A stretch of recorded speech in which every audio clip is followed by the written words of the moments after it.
Oke. Bismillahirrahmanirrahim. Assalamualaikum warahmatullahi wabarakatuh. Waalaikumsalam warahmatullahi Waalaikumsalam wabarakatuh. warahmatullahi wabarakatuh. Makasih atas kehadirannya. Saya akan tadinya saya kira hari ini cuman yang ternyata masih ada jadwal lagi, yaitu rekam medis dan juga yang terakhir nggak tahu apa, lupa namanya. Nah,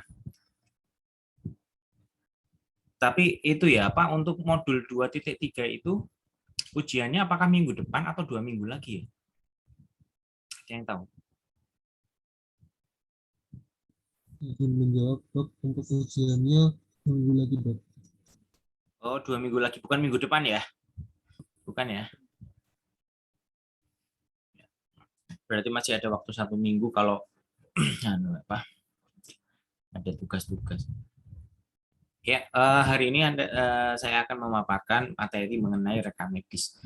Jadi rekam medis secara general ya. Jadi rekam medis secara general, karena kalau misalkan kita berbicara mengenai rekam medis itu akan ada banyak hal gitu ya. Yang pertama, bagaimana cara mengisi rekam medis yang baik dan benar. Cuman mungkin saya tidak akan mengarah ke sana karena memang mungkin mengisi rekam medis yang baik dan benar mungkin akan dilakukan di dalam praktikum gitu ya. Jadi apa-apa saja yang harus contoh cara mengisi itu mungkin juga di OM ya, di IPM. Tetapi di sini saya akan memaparkan mengenai regulasi-regulasi, kemudian batasan-batasan atau framework, legal framework dari rekam medis. Artinya apa fungsi rekam medis, kemudian mengisinya itu secara general sebatas apa, hal-hal yang harus diperhatikan dalam mengisi untuk dinyatakan bahwa rekam medis itu menjadi dokumen yang penting baik bagi dokter maupun untuk masalah hukum ya. Jadi nanti ke arah sana ya. Jadi bukan secara teknis mengisi rekam medis, bukan. Tetapi kita akan nyerempet-nyerempet juga ke sana. Fungsinya adalah untuk mengembalikan rekam medis itu sesuai dengan fungsinya, yaitu sebagai dokumen, terutama dokumen untuk alat bukti hukum. Ya, kalau rekam medis pun juga macam-macam ya, ada yang rekam medis yang elektronik, kemudian juga ada rekam medis yang manual. Semuanya itu akan berbeda dan juga filosofinya berbeda, dan juga itu memang harus ada rambu-rambu khusus. Sekilas nanti akan saya singgung mengenai hal tersebut. Ya, jadi rekam medis ini sebetulnya utamanya rekam medis itu tertuang di dalam Permenkes. Sekali lagi bahwa seperti halnya kuliah saya sebelumnya mengenai hal-hal lain ya. Jadi kita harus tahu bahwa peraturan yang mendasari suatu pelaksanaan hukum ya, legal formal, contohnya adalah rekam medis. Ini pasti peraturannya berjenjang. Tidak hanya dari Permenkes saja, tetapi yang utama adalah biasanya berinduk pada Undang-Undang Nomor 36 Tahun 2009 tentang Kesehatan. Jadi undang-undang yang sebagai induknya. Cuman kalau misalkan induk, namanya juga undang-undang secara general, undang-undang kesehatan, maka di sana hanya memaparkan satu pasal, contohnya bahwa setiap dokter atau dokter gigi harus melaksanakan atau harus menulis, mendokumentasikan sebuah rekam medis. Hanya sebatas itu saja. Jadi itu adalah induk dari sebuah peraturan yang mana kemudian diterjemahkan ke dalam peraturan-peraturan Menteri Kesehatan ya. Jadi banyak kemudian SOP mengisi rekam medis dan lain sebagainya itu tidak tertuang di dalam undang-undang kesehatan atau di undang-undang praktek kedokteran, enggak, tetapi biasanya dia akan diterjemahkan di dalam sebuah yang namanya peraturan perundangan yang lebih kecil lagi, yaitu Permenkes. Jadi kekuatan Permenkes itu pasti lebih rendah dibanding dengan undang-undang. Cuman Permenkes itu pasti lebih lengkap, ya, lebih detail. Lebih detail artinya bagaimana pelaksanaannya itu semuanya lebih detail ada di sana. Permenkes yang dipakai di dalam sebuah peraturan rekamedis sebagai dasar atau sebagai pegangan kita itu ada di dalam Permenkes tahun 2008, yaitu Permenkes nomor 269. Ini belum diperbarui ya, 2008 belum diperbarui lagi, yang mana seharusnya sudah diperbarui karena saat ini rekam medis pun sudah mulai banyak secara elektronik. Sedangkan di Permenkes ini kebanyakan secara isi dari Permenkes ini masih membahas tentang bagaimana rekam medis secara tertulis, tapi bukan elektronik. Ya, tetap. Memang di Permenkes ini disebutkan nanti ada pasalnya ya bahwa rekam medis itu boleh dilakukan secara tertulis, boleh dilakukan secara elektronik. Tetapi rekam medis yang berbentuk elektronik itu belum ada peraturan khususnya. Seperti apa bentuk elektroniknya, batasan-batasan seperti apa saja yang terkandung di dalamnya, jadi belum jelas. Sehingga kalau kita membuat misalnya sebuah fasilitas kesehatan atau rumah sakit ingin membuat rekam medis elektronik, maka itu masih mengacu, menginduk kepada peraturan rekam medis secara tertulis. Padahal sebetulnya itu agak sedikit berbeda. Di dalam teknisnya ya, menuangkan di dalam sebuah elektronik ITI itu memang ada sedikit, walaupun nggak banyak, pasti ada sedikit hal yang berbeda. Dan itu menjadi sebuah kebingungan kadang-kadang dari fasilitas kesehatan, dari puskesmas, dari rumah sakit, dalam menyusun atau dalam melakukan kegiatan rekam medis secara elektronik. Khawatir mereka masih khawatir.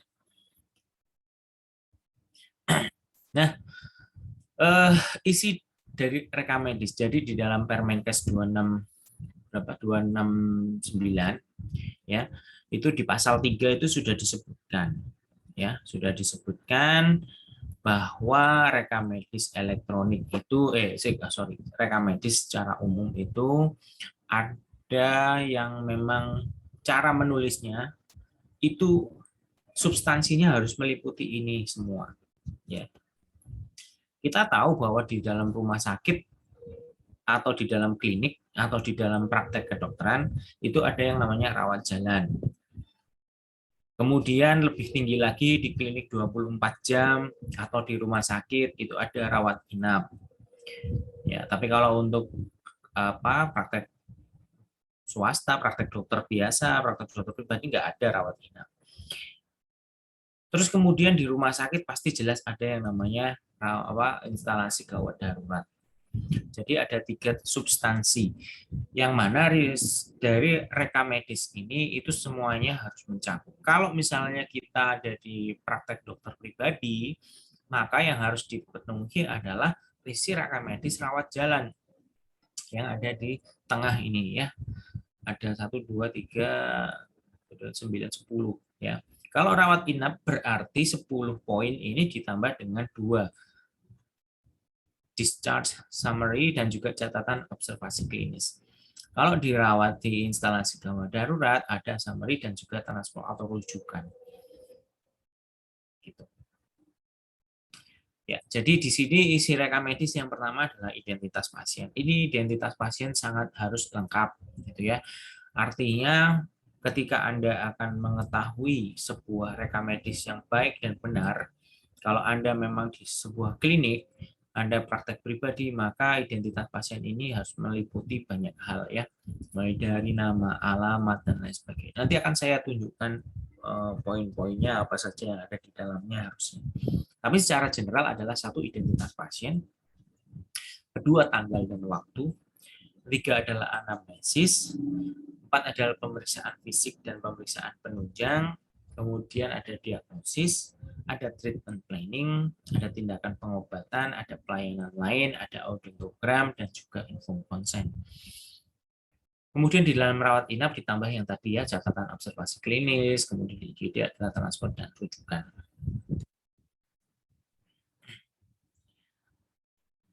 Nah, selanjutnya Rekam medis ini hal-hal poin-poin yang memang harus diketahui bahwa yang pertama, dokter atau dokter gigi itu wajib melaksanakan yang namanya rekam medis.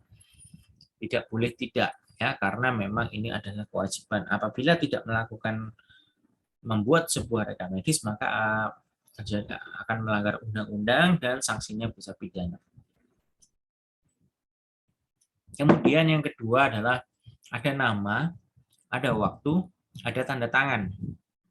Ya, ada nama, ada waktu, ada tanda tangan. Kemudian apabila ada kesalahan, ini bentuknya bukan dihapus atau di tip X atau dihilangkan, bukan, tetapi kesalahan dalam penulisan, maka itu hanya dicoret, kemudian dilakukan paraf. Gitu. Kemudian di rumah sakit ini maksimal penyimpanan adalah 5 tahun. Maksimal penyimpanan. Kalau misalkan rawat inap itu bisa 10 tahun. Kalau non rumah sakit itu 2 tahun.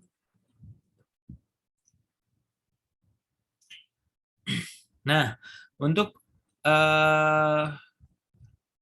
yang namanya simpan wajib rahasia itu pasti hubungannya dengan rekam medis seperti yang kemarin saya sampaikan dalam kuliah, bahwa simpan wajib rahasia itu artinya adalah dokter secara lisan itu tidak boleh, atau tenaga kesehatan atau direksi rumah sakit secara lisan tidak boleh menyampaikan, pun juga secara tertulis itu tidak boleh keluar. Gitu. Artinya rekam medis ini tidak boleh keluar dari yang namanya fasilitas kesehatan.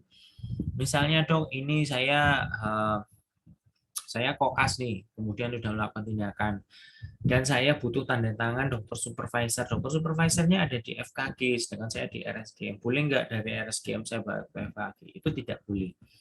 Jadi memang harus di dalam vaskesnya, di dalam fasilitas kesehatannya. Artinya kalau itu di rumah sakit, harus di dalam rumah sakit, tidak boleh keluar. Karena memang itu hubungannya dengan simpan wajib rahasia.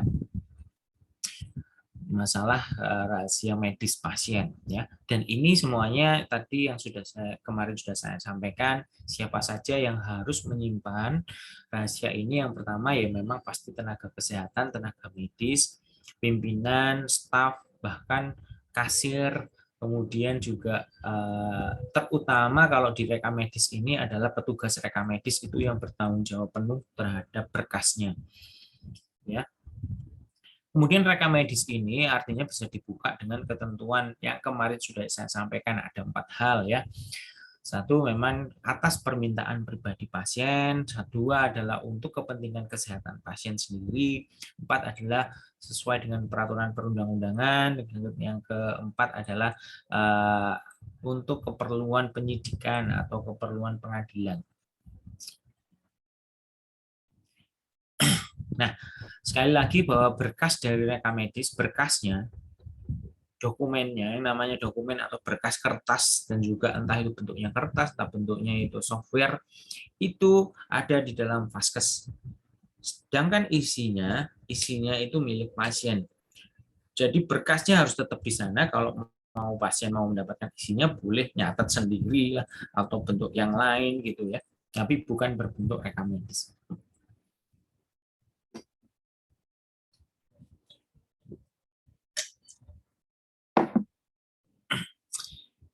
Nah, oke. Kemudian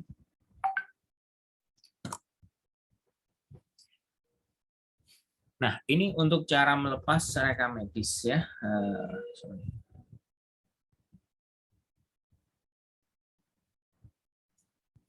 Pihak ketiga, kalau misalnya kita untuk pihak ketiga, macam-macam ya pihak ketiga itu bisa asuransi misalnya.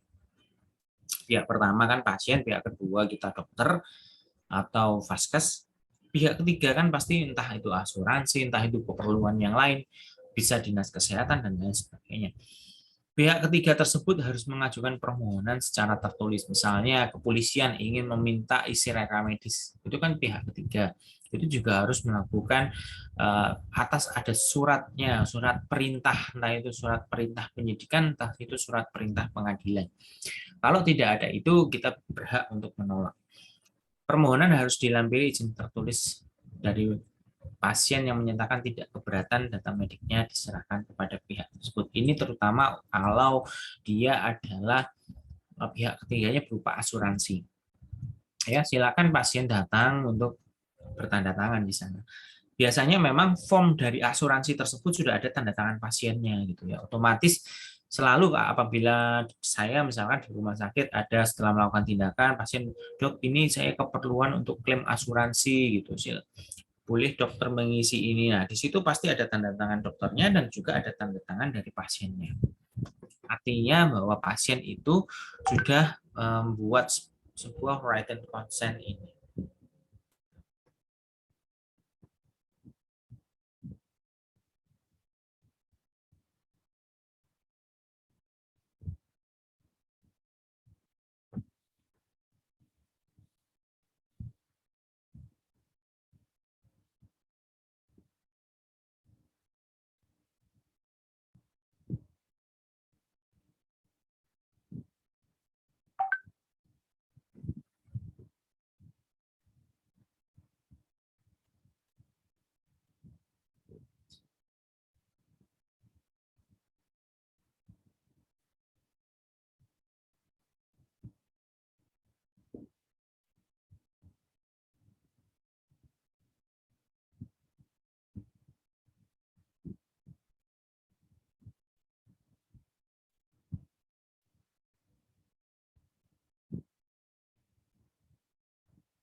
Ya, oke. Sorry tadi masih ada. Nah, ini yang ketiga, jika syarat di atas dipenuhi, maka rumah sakit dapat memberikan secara lisan, tertulis, atau mungkin yang namanya fotokopi. Ya. Itu namanya resume medis.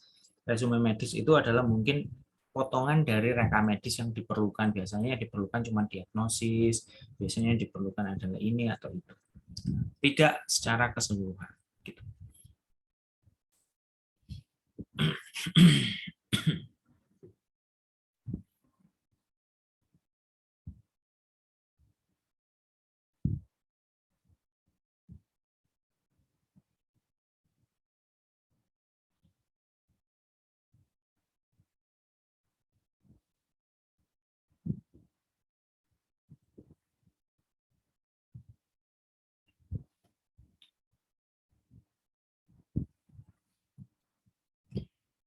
Nah,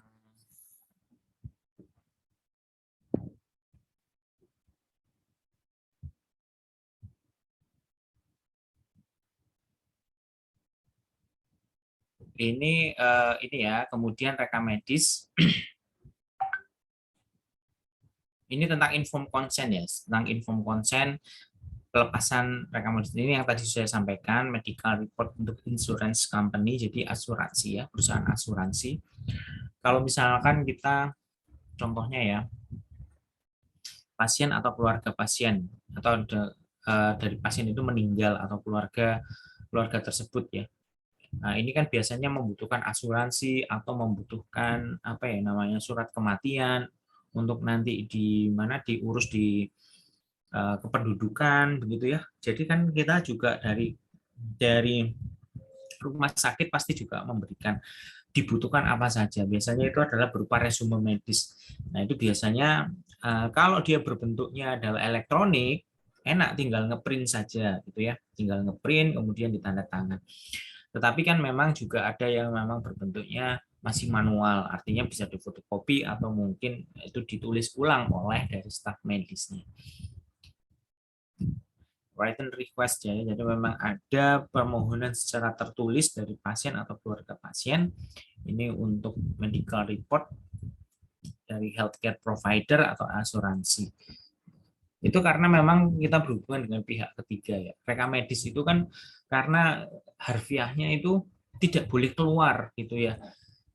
Tidak boleh keluar, tetapi isinya itu memang haknya pasien gitu. Artinya kita tidak berhak kalau pasien atau keluarga pasien meminta gitu ya. Kita tidak berhak tidak memberikan gitu. Kita harus memberikan karena isinya itu adalah milik mereka. Cuman dokumennya milik kita. Artinya jangan diberikan dokumennya, dikasih isinya berbentuk entah itu berbentuk apa resume medis. Artinya resume medis itu adalah kesimpulan atau apa sih yang kamu butuhkan. Misalkan kita tanya kepada pasien, saya membutuhkan diagnosis, saya membutuhkan ini, saya membutuhkan resume atau kesimpulan, ya, ditulis lagi. Itu sih sebetulnya ya sebuah resume medis. Nah, kemudian manfaat dari rekam medis. Satu, jadi memang rekam medis ini memiliki beberapa manfaat. Satu adalah sebagai administrasi. Administrasi artinya di dalam sebuah rumah sakit, kita berbicara di fasilitas kesehatan ya, entah itu praktek pribadi, klinik, maupun rumah sakit, itu kan kita harus tertib administrasi. Karena apa? Karena memang kalau misalkan jadi untuk laporan-laporan gitu ya, apabila memang di rumah sakit itu ada membutuhkan laporan keuangan, itu kan semuanya berdasarkan atas tindakan, misalkan tindakan di rekam medis adalah apa, kodenya apa, nah ini harusnya biayanya berapa, itu semuanya juga secara umum ya, administrasi secara umum, artinya berkas-berkas itu memang diperlukan, yang mana berkas tersebut berhubungan dengan finansial, berhubungan dengan dokumentasi ya. Berhubungan dengan finansial tadinya memang ya seperti itu, untuk ke arah rekam medis itu akhirnya akan ke kasir, sehingga kasir juga bisa menentukan dari tindakan yang dilakukan dokter yang tertuang di dalam rekam medis. Jadi rekam medis itu seperti apa ya, seperti sarana komunikasi antar bagian. Ada bagian pelayanan, ada bagian farmasi, ada bagian kasir, ya. Nah, itu semuanya akan melihat dari rekam medis gitu ya, diperlukan apa saja, mungkin sebagai sarana juga dari pelayanan penunjang gitu ya, misalkan butuh foto ronsen, maka rekam medis tersebut akan dibawa ke ruangan radiologi. Nah, seperti itu. Jadi administrasi seperti itu yang diperlukan ya, manfaat dari rekam medis. Kemudian untuk apa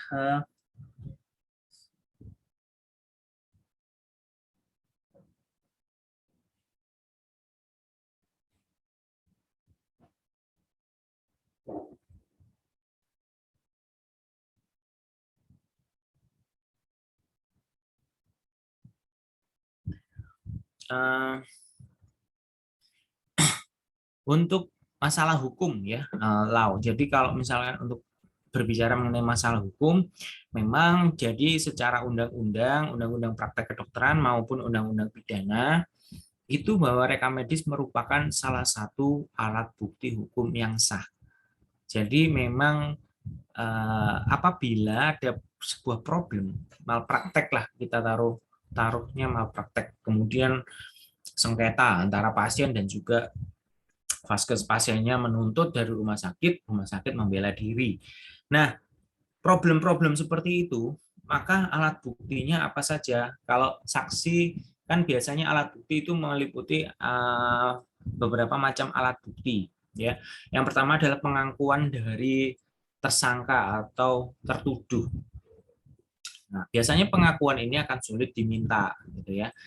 Siapa yang mau mengaku sih kalau memang walaupun dia melakukan sebuah tindakan kriminal atau tidak pun juga biasanya tidak akan mengaku. Kemudian alat bukti dokumen-dokumen. Nah, ini juga salah satunya adalah dokumen rekam medis. Ini yang memang di dalam pengadilan itu secara legalnya diakui gitu ya. Makanya setiap dokter atau setiap fasilitas kesehatan harus mengisi rekam medis secara lengkap pada saat 24 jam ya. Jadi tidak boleh lebih dari 24 jam. Artinya rekam medis tersebut itu harus terisi komplit.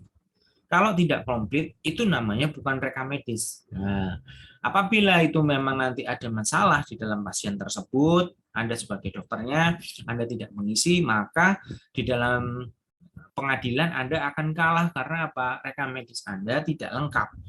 Dianggap Anda memang tidak tertib administrasi dan memang membahayakan pasien, ya seperti itu. Makanya manfaat rekam medis ini salah satunya sebagai alat bukti hukum yang sah dan itu diakui di dalam pengadilan, di dalam penyidikan atau di dalam pengadilan. Kemudian finansial tadi sudah saya sebutkan, research juga sama. Jadi fasilitas kesehatan, siapapun, apapun bentuk fasilitas kesehatan, mau klinik, mau puskesmas, mau rumah sakit, itu secara undang-undang bahwa memang mereka harus menerima penelitian-penelitian gitu. Apabila ada yang ingin meneliti di dalam rumah sakit tersebut, itu penelitian itu di bawah undang-undang ya, artinya memang diperbolehkan secara undang-undang. Asalkan dengan koridor-koridor tertentu. Ya, koridor tertentu yang mana dalam penelitian ini kita boleh membuka rekam medis, tetapi identitas pasiennya harus disamarkan. Ya. Tidak boleh kita memperlihatkan foto wajah, foto tubuh secara keseluruhan, kecuali ada yang di blur atau ditutup matanya atau disamarkan.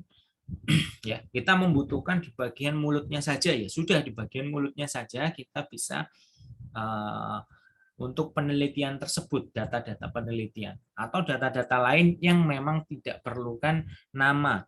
Saya memerlukan jenis kelamin, oke, nggak apa-apa, karena secara epidemiologi Anda memerlukan mungkin jenis kelamin dan umur, tapi nama tidak diperlukan, tidak ada hubungannya penelitian dengan nama pasien, ya.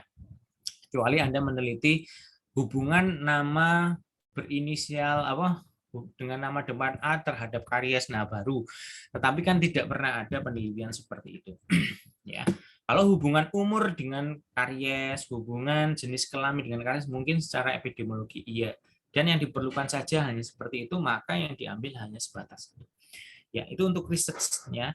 Untuk education ya, untuk edukasi pasti jelas bahwa rekam medis ini bisa dilihat oleh koas biasanya ya yang sedang belajar tentang kedokteran. Jadi koas bisa mendapatkan akses rekam medis untuk edukasi. Kemudian dokumentasi, nah ini memang untuk dokumentasi bisa dipakai dokumentasi ini itu sebagai dokumen penunjang bahkan untuk audit medis nantinya atau untuk akreditasi.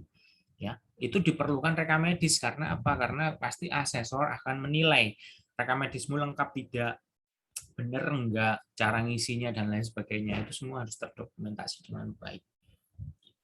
Ya, itu adalah manfaat rekam medis.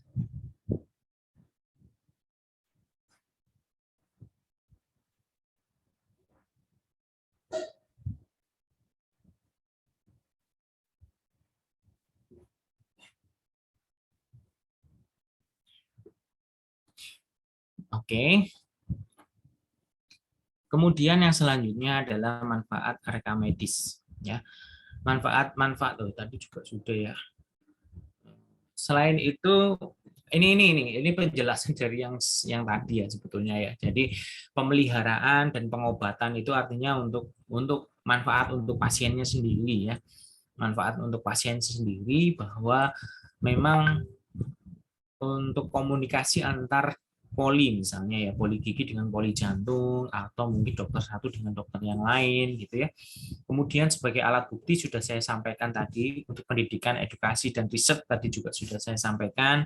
Untuk finansial juga sudah bisa saya sampaikan ya, pembiayaan atau untuk menentukan asuransi kesehatan, BPJS dan lain sebagainya, kode sekian, diagnosis dengan kode sekian, treatmentnya dengan kode sekian, maka secara otomatis oh itu biayanya sekian di dalam asuransi A, asuransi B, asuransi C. Kemudian untuk data statistik kesehatan ini juga sebagai dokumentasi, artinya untuk audit medis, kemudian juga bisa untuk audit dari dinas kesehatan setempat, ya dilaporkan bahwa di rumah sakit ini itu kasus bedah mulut sekian sekian, itu diperlukan untuk biasanya dinas kesehatan, atau kasus HIV/AIDS atau kasus COVID yang mana itu saat tertentu menjadi sebuah pandemik dan itu diperlukan oleh data dinas kesehatan.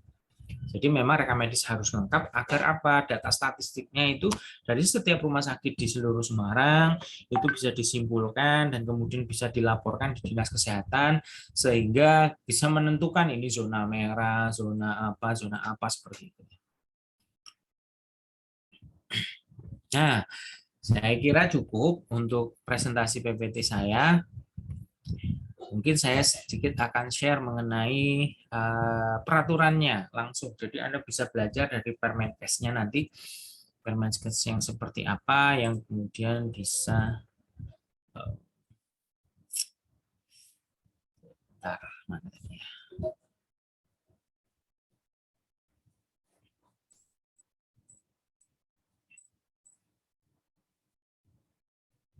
Bentar.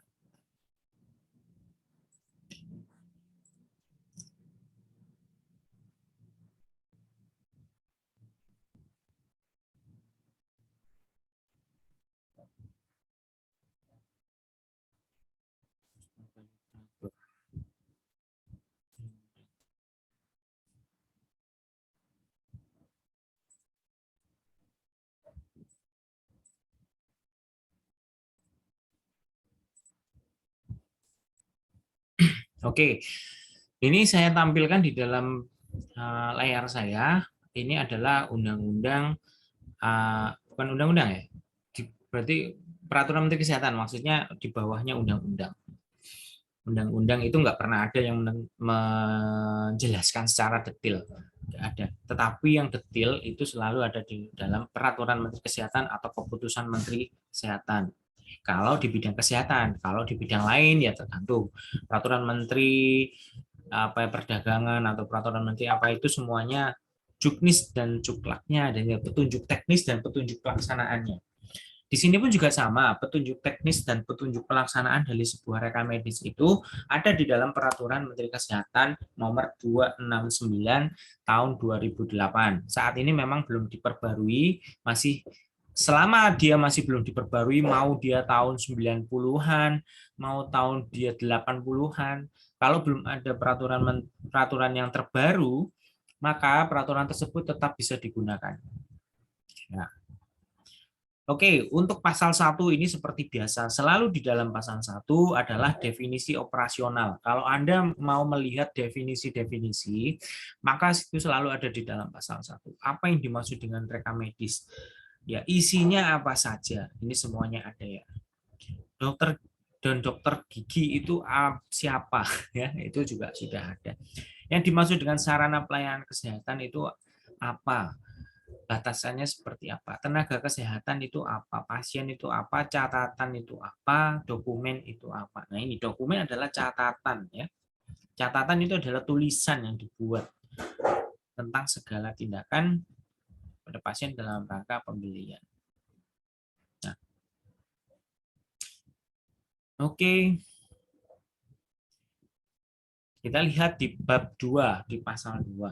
Jadi rekam medis itu satu harus tertulis, harus lengkap dan jelas.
Cek cek. Wah, saya kepental. Tadi kamu putus ya ini ya. Kepental soalnya.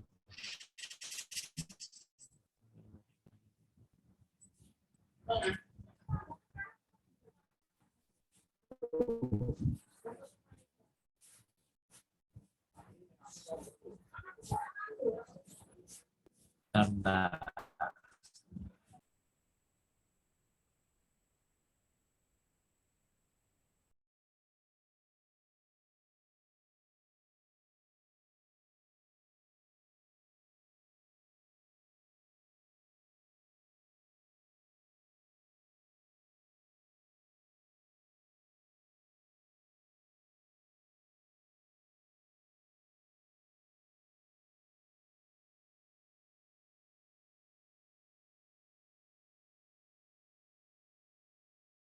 Oke, sebentar ya, saya mau menstabilkan internetnya dulu.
Oke, saya lanjutkan kembali.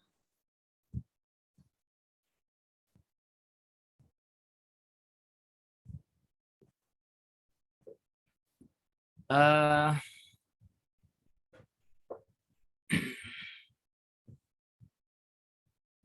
di pasal 3 ya, di pasal 3. Jadi yang tadi sudah saya sampaikan bahwa isi rekam medis untuk rawat jalan ya, untuk rawat jalan itu apa saja, minimal satu identitas dan lain sebagainya. Ini tadi sudah saya sampaikan di PPT ya. Ini ada di dalam Permenkes juga Anda bisa lihat gitu ya. Untuk pasien kasus gigi diperlukan odontogram klinik dan informed consent ini ya, informed consent juga ada. Kalau rawat inap ya, ada ringkasan pulangnya, discharge summary-nya, ada catatan observasi klinis dan hasil pengobatan. Artinya observasi klinis itu kan biasanya adalah visit dari dokter, biasanya dilakukan entah itu pagi hari, entah itu dilakukan di malam hari atau sore hari, itu visit ya. Karena kalau rawat inap pasti harus ada catatan visit gitu ya, visit hari pagi jam berapa, siang jam berapa, atau mungkin dan lain sebagainya.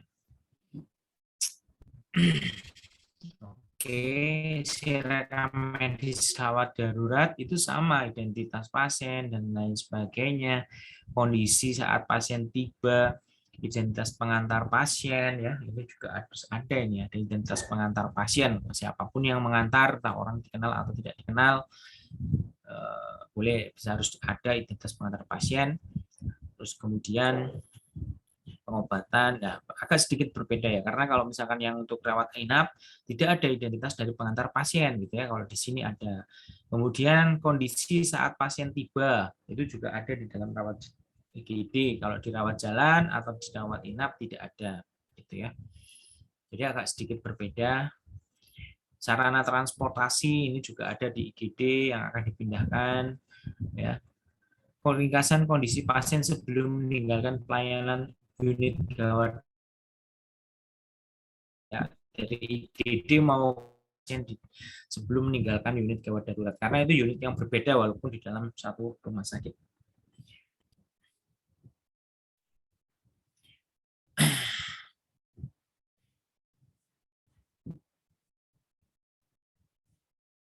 Isi rekam medis pasien dalam keadaan bencana selain memenuhi kebutuhan, nah ini juga ada ya. Ini isi rekam medis dalam keadaan bencana.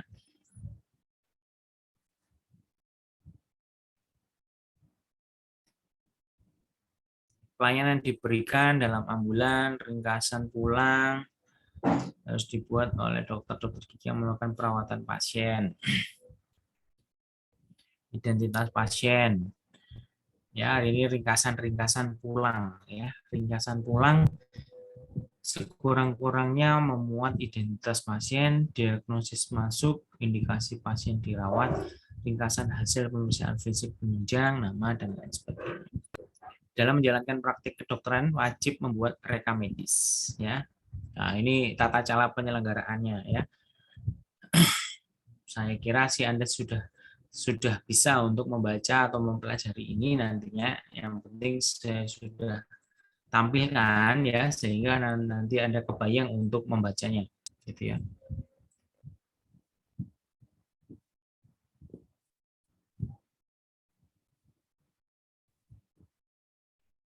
Ini bagaimana penyimpanan, pemusnahannya dan kerahasiaannya.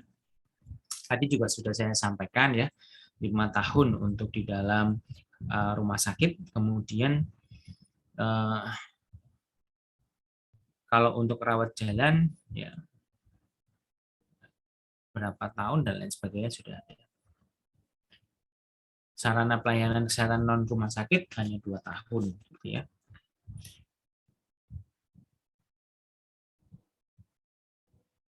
Nah, ini kemudian adalah penjabaran dari apa itu identitas pasien ya. Informasi tentang identitas bukan penjabaran nih.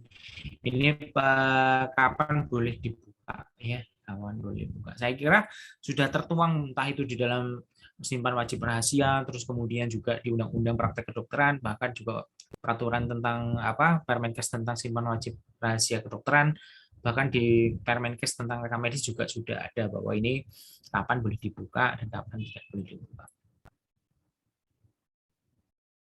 Kepemilikan tadi sudah saya sampaikan juga, berkasnya milik siapa, isi milik siapa. Isi rekam medis bentuknya ringkasan. Ringkasan dapat diberikan, dicatat, dikopi oleh pasien yang diberi kuasa atas persetujuan tertulis dari keluarga pasien. Manfaat rekam medis saya kira tadi juga sudah saya sampaikan di dalam PPT. Seperti itu. Ya, ini untuk pembinaan dan pengawasannya. Dan pengawasannya seperti apa sampai dengan sebetulnya kalau misalkan ini adalah tindakannya administratif ya, berupa teguran lisan, teguran tertulis sampai dengan pencabutan izin ya. Jadi ini sebetulnya kalau misalkan tidak membuat rekam medis memang adalah masalah teguran ya, administratif ya. Kalau berdasarkan dari Permenkes ya. Cuman masalahnya kan alat bukti hukum. Jadi kalau ada problem di masalah hukum, Anda tidak memiliki ini, Anda tidak memiliki backup alat bukti yang sah. Itu yang jadi masalah nantinya. Oke, saya kira cukup ya untuk rekam medis seperti itu. Nanti akan ada sendiri pembahasan mengenai rekam medis elektronik biasanya di modul berikutnya. Oke, saya kira saya cukup sampai dengan ini. Jadi saya akhiri. Saya untuk tugasnya saya lupa. Untuk tugasnya karena ini ada 9 ya, ada 9 SGD. Satu SGD mungkin sekitar antara 8 sampai 9 orang. Tugasnya nggak banyak-banyak sebetulnya. Masing-masing SGD membuat sebuah gini, Anda boleh mengambil kasus dari internet, dari kasus asli, dari media media cetak, media apapun. Bahkan kalau tidak menemukan, Anda boleh menyusun skenario kasus sendiri. Misalnya, seorang pasien marah-marah terhadap klinik karena memang dokternya berbicara di dalam media massa dengan model seperti ini, seperti ini, seperti ini. Nah, itu Anda buat sendiri boleh, Anda ambil dari internet atau dari media cetak juga boleh, silakan. Kemudian Anda berikan komentar argumen secara undang-undang. Sebaiknya yang betul itu seperti apa, yang ini dokter ini secara hukum dinyatakan kurang tepat karena memang melanggar pasal sekian atau melanggar dari undang-undang ini. Jadi pembahasannya tidak hanya di satu undang-undang saja, tetapi silahkan di mix dengan undang-undang yang lain gitu ya. Boleh Anda juga ambil di dalam undang-undang perdata, undang-undang pidana pun juga boleh. Jadi semakin banyak Anda mengargumen bahwa misalkan ini tindakan dokter ini salah atau tindakan pasien ini juga salah karena secara undang-undang dari undang-undang misalkan undang-undang praktek kedokteran di pasal ini disebutkan ini dia melanggar itu, kemudian di undang-undang perdata seperti itu ya, silahkan untuk berembuk. Jadi masing-masing nanti bentuknya makalah. Saya tidak membatasi harus berapa halaman atau berapa banyak. Silakan, yang penting adalah substansi isinya dan juga kata-katanya runtut, enak dibaca, sehingga itu menjadi sebuah tulisan Anda, tulisan argumen sebetulnya. Argumen Anda yang Anda tuangkan di dalam tulisan, tetapi argumen Anda itu berisi atau berbobot karena Anda mengambil dari peraturan perundangan-perundangan yang ada. Semakin banyak peraturan perundangan yang Anda tampilkan di sana, Anda kaitkan di sana akan semakin bagus. Ya, jelas ya. Silakan boleh untuk bisa mengambil di internet, boleh misalkan ngambil di internet, temannya sudah ngambil itu, Anda modifikasi sedikit ya, di berbeda tempat atau berbeda kasusnya sedikit, silahkan juga nggak masalah. Ada pertanyaan untuk tugasnya ini dan juga yang lain mungkin? Ya, silakan, monggo. Monggo apa? Yang bertanya. Langsung aja. Baik, sebelumnya Assalamualaikum warahmatullahi wabarakatuh. Perkenalkan, nama saya Nirla Lulasania, Dok. Mungkin saya di sini akan konfirmasi saja. Jadi untuk rekam medis jika diminta untuk keluarga sebagai itu ya Dok, asuransi seperti itu, maka pihak rumah sakit hanya memberikan resumnya saja. Apakah seperti itu, Dok? Kalau untuk yang rekam medis asli itu boleh dikeluarkan asalkan jika diperlukan untuk ketentuan hukum, kemudian administrasi, penelitian dan dokumentasi serta edukasi. Apakah seperti itu, Dok? Ya, oke, terima kasih. Ya, jadi memang rekam medis apabila yang minta asuransi, biasanya kan pihak asuransi itu tidak minta secara langsung, tapi melalui dari pasiennya. Kalau yang meminta bukan pasiennya, yang tanda tangan bukan pasien, jangan dikasih, gitu ya. Kecuali pasiennya dalam kondisi memang tidak memungkinkan, entah tidak sadar, entah itu dirawat inap, itu pihak keluarga terdekat. Kita sudah tahu ya secara undang-undang keluarga terdekat itu adalah ayah kandung, orang tua kandung, saudara kandung, istri, dan lain sebagainya sudah ada. Nah, jadi kalau misalkan itu kita hanya berikan resumenya saja, artinya resume itu tidak komplit. Ya, yang diperlukan di dalam asuransi itu kan biasanya hanya sebatas diagnosisnya apa, ya, terus kemudian bayarnya berapa atau apa dan lain sebagainya. Diberikan sesuai dengan kebutuhan asuransi, tetapi tidak diberikan secara keseluruhan. Kalau misalkan undang-undang atau misalkan dinas kesehatan secara undang-undang wabah meminta, itu juga kita berikan isi dari rekam medis tersebut. Semuanya itu berbeda ya, artinya itu isinya itu boleh kita berikan, tetapi tetap dokumennya itu harus ada di dalam rumah sakit gitu. Bahkan kepolisian pun kalau meminta itu juga kita berikan isinya saja gitu ya, kita berikan isinya. Jadi boleh dibukanya, maksudnya boleh dibuka. Artinya dibuka itu bukan diberikan ya. Kita buka isinya gitu. Kita buka ke kepolisian itu juga pihak ketiga, itu pun juga isinya tok, tidak berkasnya gitu. Satu bendel itu dikasih ke mereka, enggak. Jadi isinya saja, atau artinya isinya itu resume. Bisa berbentuk fotokopi, bisa berbentuk juga Anda tulis lagi sendiri berupa deskriptif itu, catatan deskriptif atau seperti itu. Tetap dokumen harus ada di dalam. Di dalam pengadilan pun juga sama. Di dalam pengadilan kita buka isinya. Tetapi kalau memang dari hakim yang meminta untuk dihadirkan rekam medis tersebut atas perintah pengadilan, itu boleh ya dibawa ke sana gitu ya. Seperti itu. Itu ya, kurang lebih, mudah-mudahan jelas. Mungkin yang lain silakan. Ya. Baik dok, sebelumnya saya izin untuk bertanya dokter terkait tugas tadi untuk poin-poin makalahnya itu harus mencakup apa saja nih dok?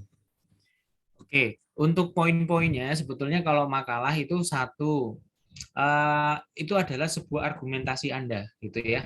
Artinya mencakupnya itu Anda melihat kasus tersebut.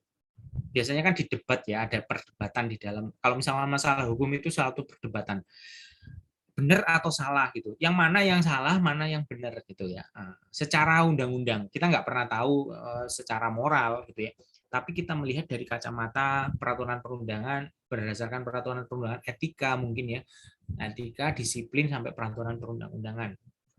Semakin banyak Anda sampaikan peraturan-peraturan yang terkait, jadi itu kemudian akhirnya menyimpulkan, biasanya di akhir itu akan menyimpulkan bahwa mungkin salah dua-duanya.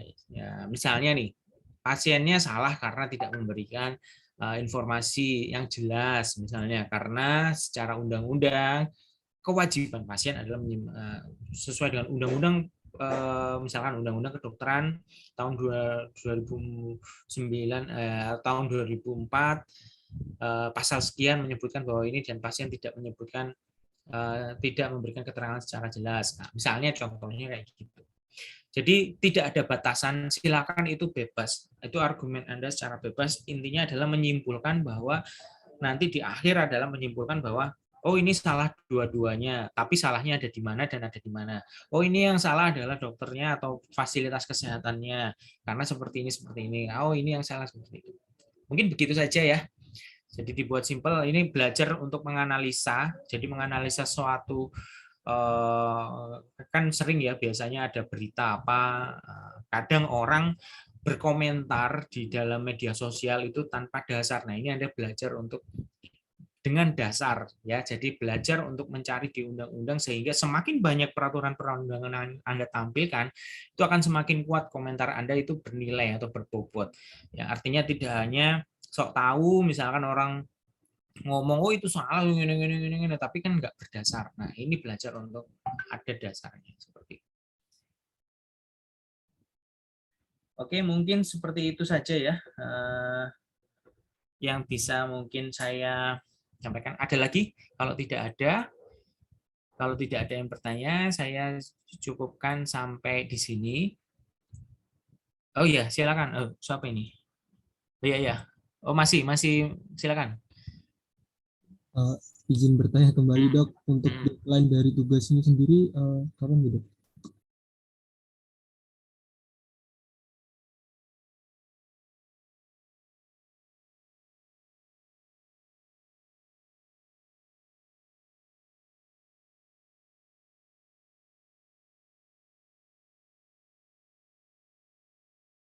Gimana? Sorry, keputus tadi.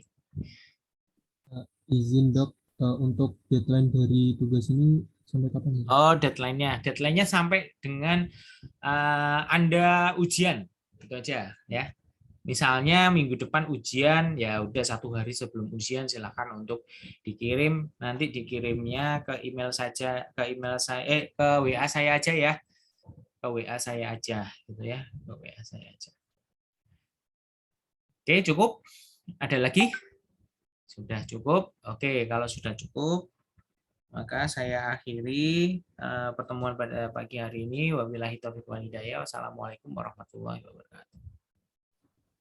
Waalaikumsalam warahmatullahi wabarakatuh. Waalaikumsalam warahmatullahi wabarakatuh. Terima kasih dokter.